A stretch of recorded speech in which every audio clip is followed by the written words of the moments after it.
Hello and welcome back to the NUFC Opinion Blog for another fan feature interview. Today I'm joined by Adam Morrison, who I know via True Faith. He's a True Faith writer, has written some very good articles for True Faith, I must say. Adam, how are you tonight?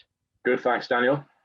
Thank you very much for joining me. So firstly, how much of an improvement was Sunday's draw against Tottenham on the previous performances we've put out in recent weeks? Yeah, I think it was definitely an improvement based on the fact that there were points in the game that I kind of got out of my seat and actually thought we were going to do something. We created chances, we looked threatening.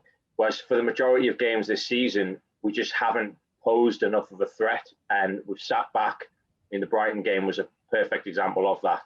Just sitting back, receiving pressure, allowing sides to dictate the play. So I saw something different in Sunday, similar to the Everton game. Both Everton games, really.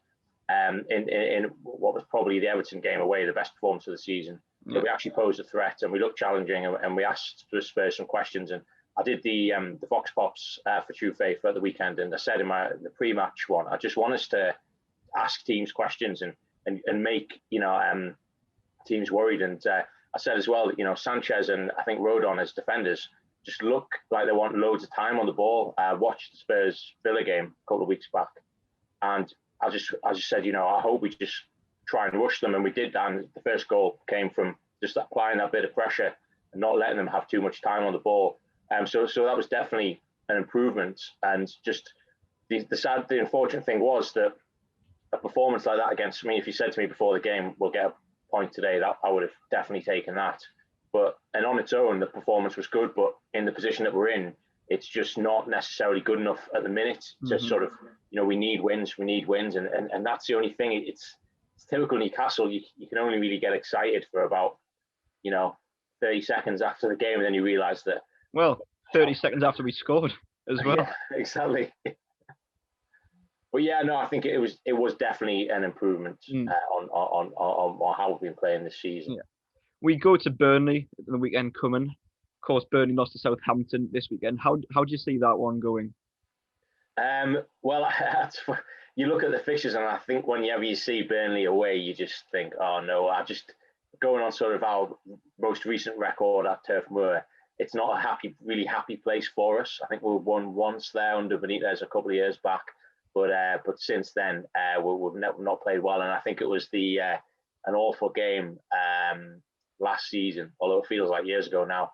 Just before Christmas when we got beat 1-0, and it just looked watching the highlights, windy, it just looked awful, and we were just really poor. So it's not a place that really you think, right, we're gonna go there and win, but we'll have to go there. We'll have to dictate. I mean, Burnley now, I don't think have too much to play for realistically in the league.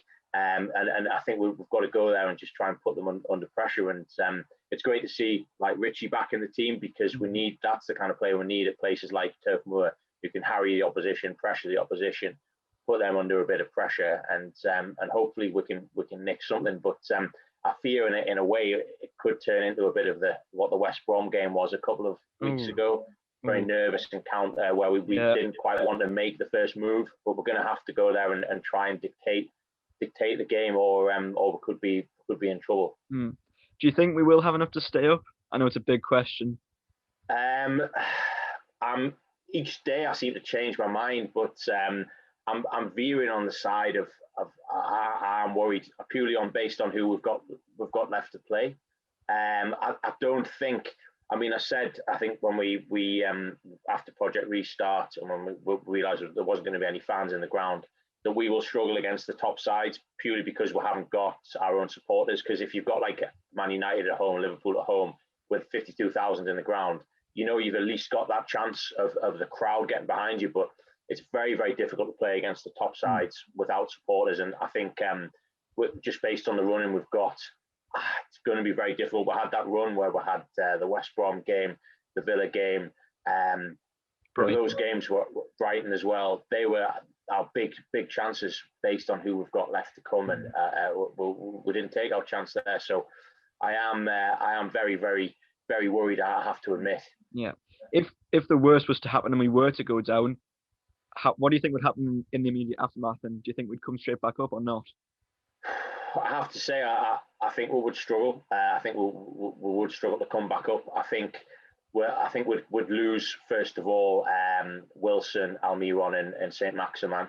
I think to compare it to the 2015-16 season, they're like the version of Wijnaldum, Sissoko, those types of players who other clubs will just, other Premier League clubs will take them straight away. And the rumours are that Bruce might be kept on if we go down, and I just think we could sort of morph into a mid-table championship side, which will just be like horrendous. I actually work with a few Middlesbrough fans, and they sort of say that that it's hard when you become sort of a mid-table championship side, and you go sort of from week to week, and you've got nothing to kind of build on, and sometimes I do fear for us. I don't think we'll bounce straight back up. I have to admit, I don't know.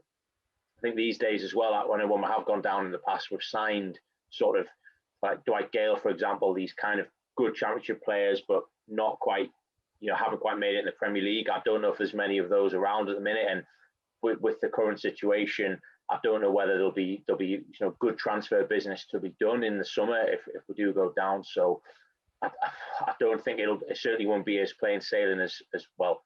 16-17 wasn't that easy in the end, although we won the league. But I don't think it'll be a straightforward bounce back. Definitely. Moving on to a few things more positive now. What is your earliest memory of supporting Newcastle United? The first game I can remember was a 3-1 win away at Leicester City, and what was Filbert Street back then, the old ground. And I remember, I think it was maybe when Sky Sports, people started to get Sky in their front rooms, and I just remember because my neighbour had, we didn't have Sky in our house, but my neighbour did, and I think it was a Sunday afternoon game, and my dad took us around, and we won 3-1, and Beardsley, I had the team back then. It was the year after we'd been promoted to the Premiership, so Keegan's second year in the Premiership, and we'd finished third the year before, but I don't remember at the time knowing anything really about football other than just watching this match. And Robbie Elliott scored, and he did this like the Kevin Nolan type celebration, like with the chicken. And that just stuck in my mind, and I just remember really enjoying the match. And it felt at the time that with Newcastle, like my dad used to always buy the Chronicle, and it was like Newcastle on the front page, the back page of the paper. Newcastle felt something special was happening, and it was in that season I went to my first match. My dad took us to the match. It was Ipswich at home at St James's Park, and Andy Cole scored. It actually ended up drawing 1-1. But that first experience, it was a winter 3:00 kickoff, so it got dark around about half time. And I just remember like looking around. We're actually sat in the Millburn stand, St James's Park, like floodlights on, black and white shirts on the pitch. There was just something really special, and from that moment on, I was hooked. And I used to, I don't know if you remember that, the Premier League sticker albums. Oh yeah, I've had my fair share of them. Try and just complete Newcastle, and I remember in the school playground, people were doing swaps, and if you had the Newcastle shiny, you were like, well sought after, and like it was just all of that kind of stuff, and buying the little pogs, I think they're called, little figures. I think I've still got them somewhere. I had them like around my bedroom, and it was just absolutely obsessed really from that moment on, and there was never going to be any other team from then on really. Do you have any players you've idolised growing up? I think my favourite player of all time is probably Robert Lee. I think he's someone. I think he was perhaps him and Shearer, the only players who sort of played through the entertainers era, and then again like the second entertainers, if you like, under Robson. And I just remember Robert Lee like being absolutely class. And I think if you look at like from that sort of period, Newcastle's like most sort of memorable moments that have played out on Sky often, he's involved in all of them. I remember the Asprilla equaliser in the Liverpool game, the 4-3, the first 4-3. He plays that like lush ball through the defence, Asprilla. And I think for Albert's chip against Man United, he sort of does that little like 1-2 with Batty, and then sort of lays off. He was just like a class player. And I remember sort of watching, I think one of my first memories of watching England at a tournament was France 98. and Robert Lee came on against Colombia, and I was just absolutely buzzing, like seeing like Robert Lee, playing for England. So yeah, he's definitely, I think, probably my all-time favorite Newcastle player, and he speaks so. When you hear him interviewed now, he always speaks like really. Same with like Warren Barton as well. Like speaks really fondly of that era, and I think in the media, he's someone who gives like Newcastle fans like a really like positive voice, and that's great as well. So. Well, obviously we've mentioned earliest memory. We've mentioned best players. Would you say you have a best memory supporting? That's a good question. When I'm sort of thinking about this, I try and avoid like the cliche ones, like the 5-0 Man U, because that for sort of obviously it's class because you've just beaten Man U 5-0. Those sorts of games. I think it's just there was one, I say fairly recent. I don't get to many games, and I don't get to many away games. But when I finished uni, quite a lot of my mates sort of moved to London. So we said we'll try now and again when Newcastle were playing in London to go to one of the matches and have a bit of a meet up. And the last one I went to was West Ham away in 2010-11. Not like a classic Newcastle season, or like it was the first year after we'd been promoted from under Chris. 1-2-1, I think, didn't it? 1-2-1, yeah. And it wasn't like a classic season where I think we finished like 13th or something. It wasn't a classic Newcastle side, but just that feeling of being in the away end when you've won, and with your best mate, with your mates as well. That's something I'll never forget. That match and the night afterwards as well. So I think that's more of a sort of a favourite recent memory. But just going to St James's Park, and I remember when we were in the Europa League 2012-13, managed to get quite a few tickets for the Thursday night matches, and walking up out of the stand, and when you see level 7 of the Milburn all lit up under lights, it's just a really special feeling. So those are my sort of my best memories in recent times supporting Newcastle. Yeah, I sit in the East Stand as well, so I know exactly the feeling. Yeah. Just to sum things up, Adam, what would you like the future at Newcastle United to look like? I know it's a very big and sort of, out there question, but I like to ask it. I think it's just because I'm quite sort of lucky in a way, having sort of lived through the Keegan era. My first memory supporting Newcastle when Keegan was manager the first time, and then the Robson days as well. And it's just the same with sort of Benitez as well. Installing a manager who and an owner who gets the club and gets the area and gets the ethos of the people. And I think it's just and understanding just getting what it's all about. It's about going to the match and watching your side have a go and